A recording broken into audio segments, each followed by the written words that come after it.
Proclamation in honor of Retta Vanderkloot for her service to Lassen County as Deputy District Attorney and as County Counsel. Whereas Retta Vanderkloot began her employment with Lassen County as a Deputy District Attorney on October 14th, 2008, and continued in that position until February 22nd, 2012. Retta's duties as Deputy District Attorney included pre-filing review and investigation of misdemeanor and felony cases. Retta appeared regularly in the Lassen Superior Court as a champion for justice for her client, the people of the state of California. Retta presented her cases to the citizens of Lassen County, acting as jurors on numerous occasions. Justice always prevailed. Retta's talents were quickly noted, and whereas Retta Vanderkloot was appointed as Lassen County Counsel by unanimous vote of the Board of Supervisors on February 22nd, 2012, and served until May 16th, 2014. Retta's duties as County Counsel were varied and at times tested even her gracious and level-headed demeanor. Not that many times. I don't recall. Yeah. She diplomatically represented the county to an extremely diverse public, all the while maintaining her trademark wit. And whereas Retta Vanderkloot, during Retta's time in Lassen County, it became abundantly apparent that we were all in the presence of social greatness.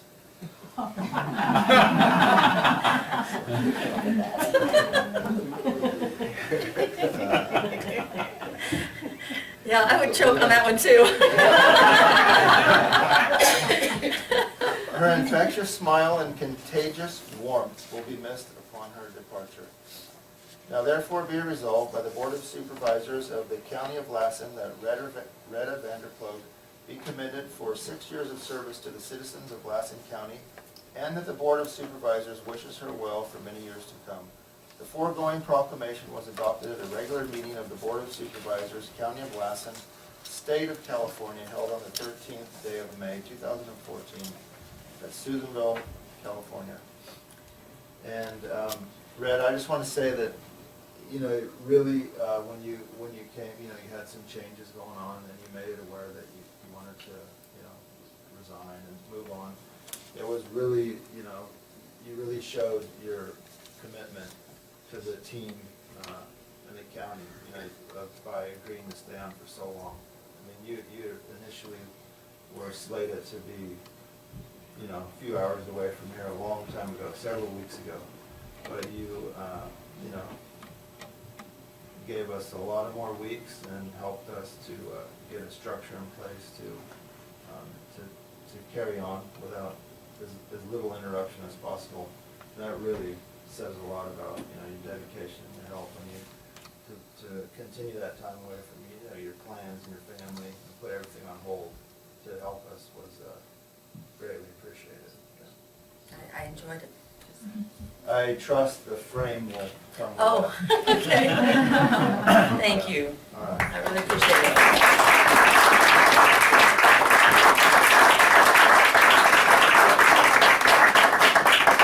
I can read. Thanks. I've had a ball working for Lassen County. Thank you all very much. And I look forward to a continued relationship. This is the attorney I'm going to go work for, actually, has had contracts with Lassen County for 10, 15 years. And so I'm not saying goodbye, I'm going to say see you later.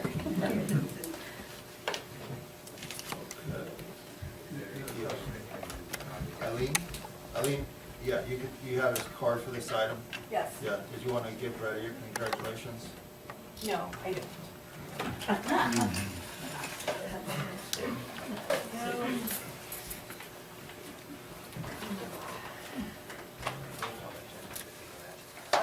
Since we heard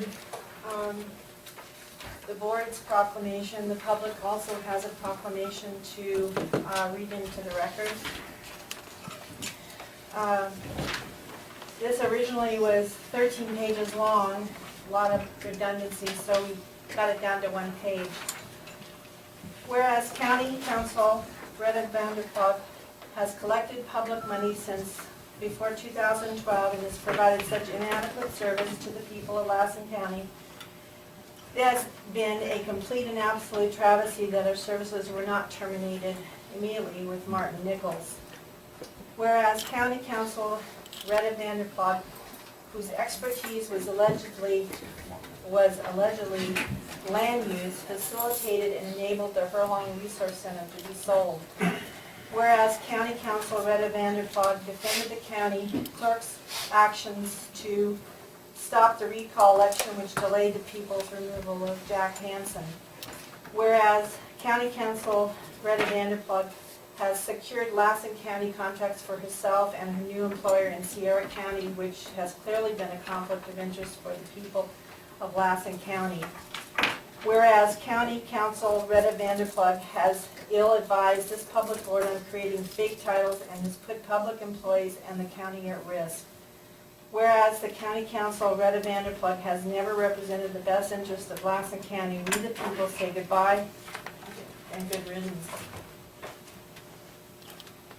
Alrighty. Retta, I would just like to say it's been a pleasure and an honor to work with you. You have a tremendous work ethic and a great sense of humor, and it's been an honor and a privilege to be able to work with you, and I wish you the best in your future endeavors. Thank you for your help to Lassen County. Thank you. Sure, I would also like to say a few words about Retta. Probably Mr. Burns' best hiring decision, I think, was hiring Retta into the county several years ago. And it's been just a pleasure to work with her as I did as tax collector down the hall in the courthouse for a few years, and then most recently as county council, and sitting next to her for the last 4 or 5 months has been just a real pleasure. Retta, if anything, is, I think, one of the best team players the county has. As a lot of you do, send and receive emails from her on Saturday, Sunday, Christmas, Easter, New Year's. She's always available to help any department, and really has looked out for the county over the whole time she's been here. And I just am really going to miss Retta. I think she's done an outstanding job, and I wish her all the best in her career endeavors, and I hope we continue to work with her. Thank you.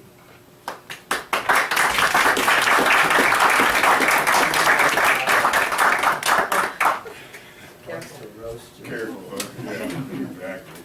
I'd like to thank Retta for all she's taught me. She's been a great teacher to me, and she's taught me many issues from the far right to the far left to up to down. And, she's been a real inspiration for me and a great teacher, and I love the hell out of her. She's a great lady, and I hate to see her leave. And that comes from my wife. Thank you. And Retta, when you hopefully hang the proclamation in your office, and just when you read it often, and when you get to the sentence about the diverse public, just smile, just smile. You got it. You got it. Thank you. I also would like to express my appreciation to Retta. You've been a kind of a unique asset to the county. You came at a time when things were challenging, and you stood up to those challenges. And I particularly like the times when you told us, no, you can't do that, but you always did it in a nice way. And I want you to know that for many years to come, there'll be a lot of folks coming and going, but there will be very few that will be able to match the shoes that you walk in. I just want to say thank you, and I look forward to seeing you down the road, and hopefully we'll have many more good conversations. I appreciate the time you've always given to share your thoughts and issues to think about. Thank you.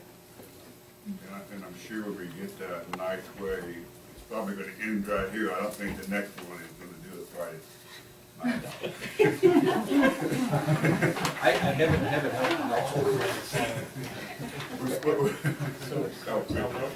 This is how it starts. All righty. At least it won't be so pleasant from now on. Before we get ourselves in trouble, we're going to move on.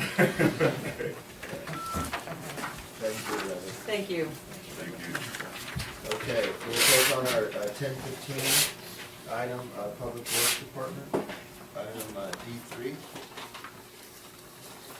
Morning Supervisors, Abby here with Lassen County Public Works Department. What's before you here is just have a discussion to consider designating county parks as tobacco-free areas. Public Works has been working with the Public Health Department, the Tobacco Use Reduction Program, considering amending the ordinance that basically says that the parks throughout the county are tobacco-free. The discussion initially started at Cedar Ranch Park. The program, we've done some surveys, both on the ground litter and then also of residents and so forth. And, in that discussion, we just decided, if we want to discuss it, let's just look at the entire county as a whole. The city currently already has ordinance prohibiting tobacco. I don't know if smoking or tobacco products. Laura Roberts is here. She can speak at length about it, or in brevity, she is highly knowledgeable on this. So this discussion, if this is something you think we should go forward with, we can go and craft an ordinance and bring it back for further adoption. The main points we were looking at is it's going to emphasize a healthy lifestyle, wellness. The Susan Ranch Park, one of the big ones, and some of the other parks too throughout the county, because they kind of interface with the wildlands, is the reduction of fire ignition sources and then decrease the litter as well on that. Our way of reviewing it wasn't going to be some sort of enforcement, like if you're out there smoking or whatever, you're going to get a fine, whatever. It's just to say this is what we believe in as a community, that we want to promote that and emphasize it if possible, that when people are recreating, they should be doing it in a healthy manner. So, is there any questions for myself or Laura answering that? I'll chime in. For fear of being odd man out, and I want to clarify that I'm totally I understand the cigarette smoke. It stinks and it's horrible and this and that. And it's unhealthy and you don't want kids smoking it, but. Also I think, this park is for, that's not a decision for me to make if somebody's smoking. And the park, like if myself, or say, or Aaron and myself, maybe occasionally use tobacco products, smokeless. So, some more regularly than others. But, jokes aside, if somebody wants to go to the park, all the tobacco users pay in taxes, the same as non-tobacco users, for a park.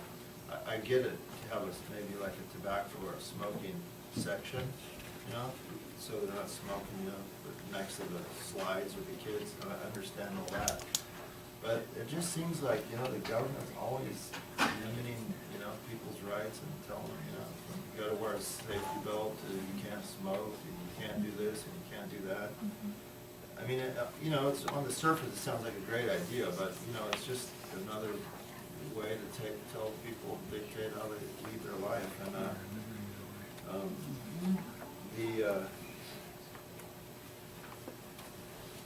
that was my comments I wanted to make, and I wouldn't support it just for that reason. I'm not really for, taking away people's freedoms, and I think, tobacco user has every right to use the park the same as a non-tobacco user, but I'd be for, saying, okay, you got designated, smoking area.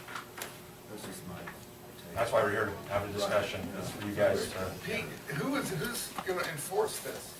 As I just mentioned earlier, it wouldn't be an enforcement type situation. A lot of them don't, it's basically unenforceable. Yeah. But it's just it's a policy that, you support basically, wellness type situation. You're not regulating. I understand the comments about not trying to over-regulate stuff too.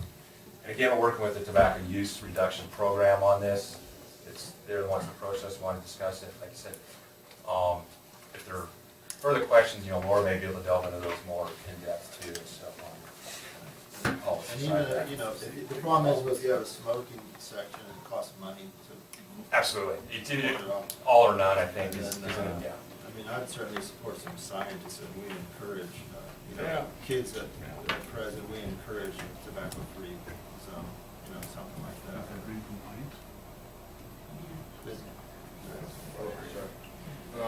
Yeah, I feel a lot like Larry, maybe even more, you know, inside where the smoke is, you know, people can get secondhand smoke, I agree, but, I mean, we're not only talking Susanville Ranch Park, we're talking about Clear Creek, Spalding's, Lake Forest, all the parks, and, I just have a hard time telling people outside, and the wind's probably gonna be blowing, that they can't smoke, you know.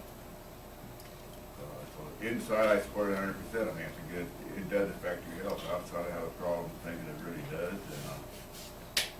And it's worse than if you can't enforce it, why do it? Oh, I would not be in support of it. I was kind of the same way when I first heard, it's like, who's going to enforce it? And I was very glad to hear that you're not going to enforce it.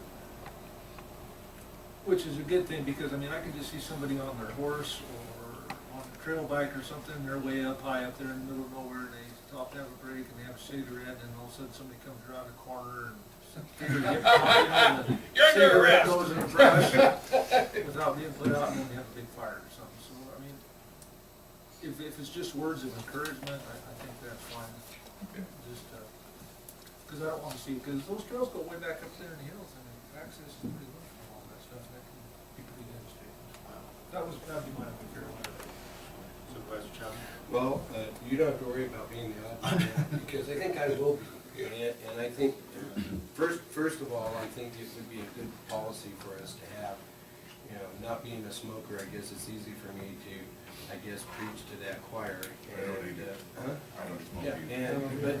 but at the same point, I think we have to look at what's common sense. And I think the park properties, you know, are pristine areas that we try to enjoy for recreation purposes. And I guarantee you, there's very few of the bikers or whoever that are out there on the trails stop and light up a cigarette and afraid of getting caught and throwing it into. And I think that is probably as equal a concern is, you know, in terms of the health impacts, is the potential for fire. And I think Susanville Ranch Park is very vulnerable to that because of the vegetation and the size and the ability to regulate it. So having you know, smoking, I think, or allowing or encouraging smoking or tolerating smoking in that environment, I think is not wise.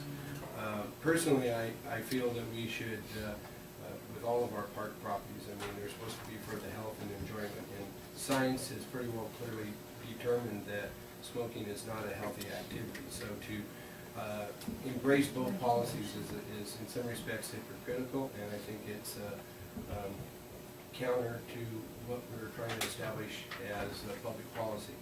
There was a time in the day and age where smoking was very prevalent. You look at our media in terms of you know, the entertainment industry and stuff. You look at a lot of the old movies and so forth. I mean, you know, that was a very prevalent thing. And I had an opportunity about 10, 12 years ago to visit my grandfather's home area in Romania. And I got to tell you, that was just a stark contrast to what we have here in the United States. I mean, there everybody smokes, and I mean, it rode like Tijuana taxi drivers. I mean, it was crazy, and the industrial pollution, you know, was prevalent. So I mean, we could aspire to be like that, or aspire to what we have here. So I think in terms of supporting the anti-smoking policy, public policy is one that is in the best interest of our community. And I think we should do this, and I think we need to also move beyond just dealing with the conventional cigarettes and tobacco products of this nature.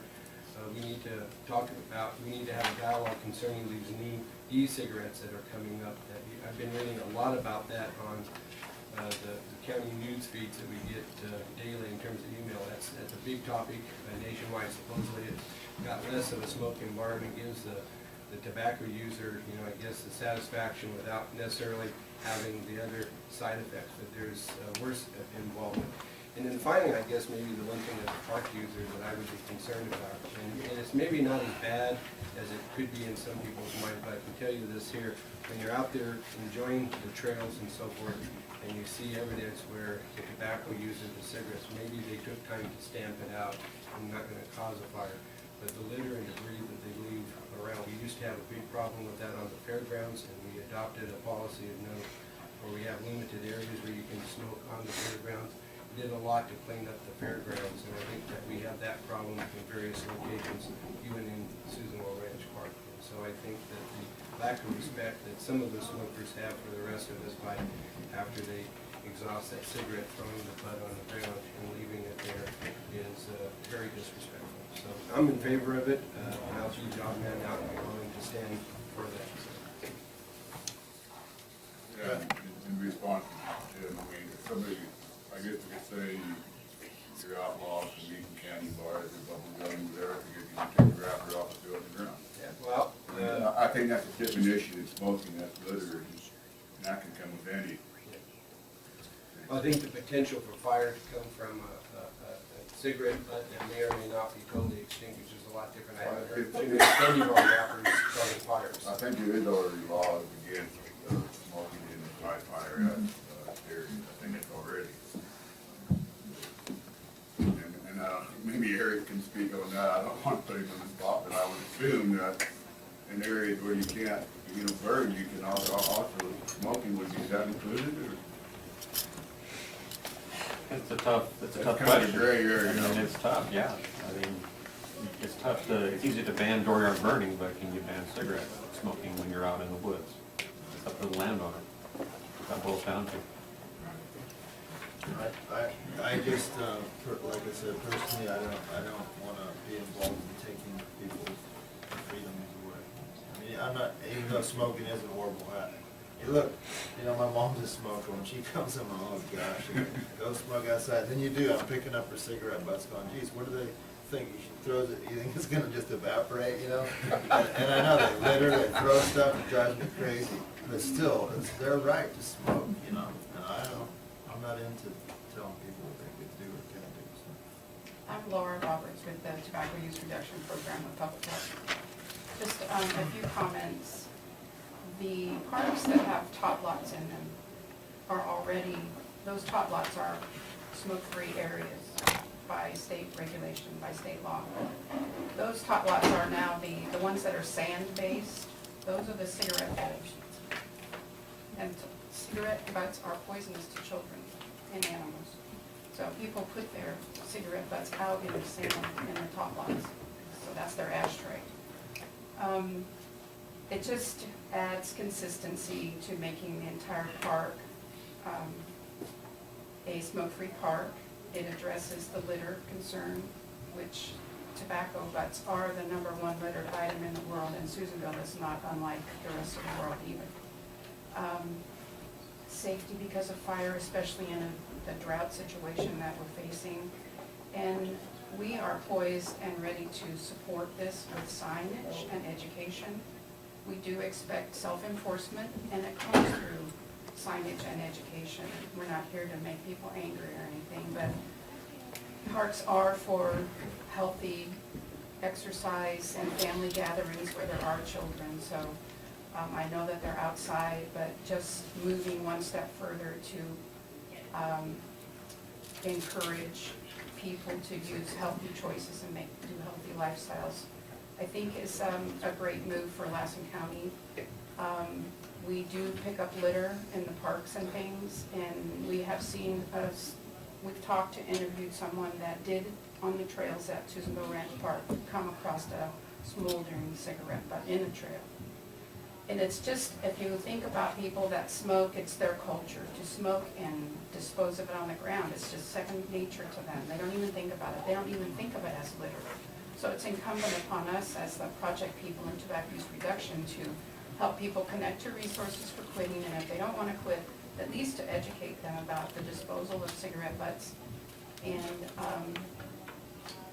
be aware of who they're smoking around, because even in outdoor areas and family gatherings, there is secondhand smoke even in an outdoor gathering. So it seems like with tot lots being designated by state law as smoke-free areas, it seems consistent with your action to just extend that to the park. And we expect self-enforcement, and that's just going to come through education, and that's upon us to be able to help with that, help with signage, and to be in communities and to educate and encourage them to make other choices and smoke another way. So those are my primary thoughts about that. And we do stand poised, ready to assist with signage and education. And it's written into our tobacco plan for the next 3 years, so it's not going to be a one-time deal. It's going to take time. And you are facing a culture of people who smoke and flick their cigarettes on the ground. And in times of drought, and it seems like a park is a good way to start on education with that. So those are basically my areas of concern. And I do understand the government intervention, and you don't want to do that kind of stuff, but I think we can approach it through education and signage and graciousness and not the big hammer kind of attitude. I think we can do that, so. Personally, I think people are sick and tired of being educated by the government. Absolutely. And the tot lot is a lot different than just out in the great outdoor portion of the park too. You know, I mean, of course, in the tot lot, you don't want smoking, but I mean, the park's not confined to a tot lot. So I don't know, we're obviously divided, so what's the pleasure of the board? I think it's gonna be signs of encouragement, Yeah, to signs be are fine. smoke-free. I have no problem. Right. Me either. We encourage tobacco-free. Do you want us to craft signs and work with the Public Works Department that have language like that we encourage you? Yeah, that's perfect. I'm good with that. On a countywide thing, and then is there a committee or something that we go through to get approval for the language? I'm for that, and hopefully in time the rest of you will see how well. Probably bring it back.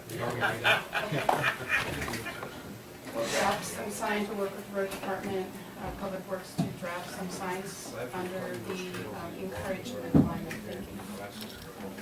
I appreciate that. Okay. That's great. Thank you.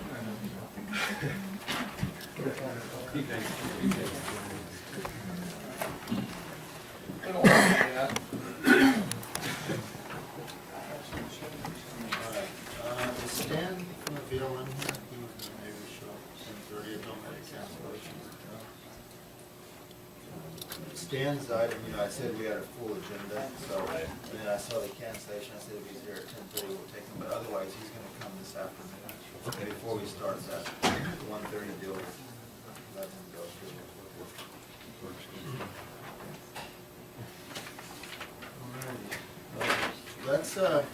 Let's go ahead and take up our information and consent calendar, and